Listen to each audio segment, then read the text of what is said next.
ఈరోజు భగవద్గీతలో 3వ అధ్యాయంలో 12 శ్లోకానికి ప్రతిపదానికి అర్థం తాత్పర్యం తెలుసుకుందామండి. గురు బ్రహ్మ గురు విష్ణు గురుదేవో మహేశ్వర గురు సాక్షాత్ పరబ్రహ్మ తస్మై శ్రీ గురువే నమః.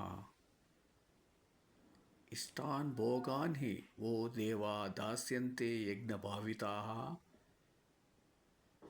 తైర్దత్తాన ప్రదాయైభ్యో యో భుంక్తే స్తేన ఏవ సహ.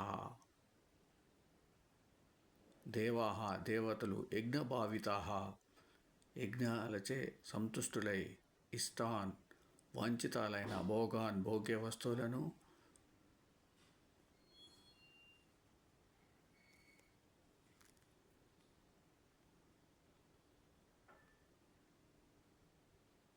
వహ మీకు దాస్యంతే వసగెదరు హి ఏమన తైహి వారిచే దత్తాన్ వసగబడిన భోగ్య వస్తువులను ఏభ్య వీరికి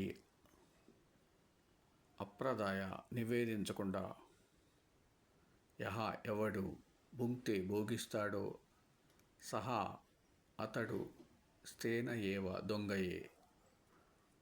తాత్పర్యం: యజ్ఞాలతో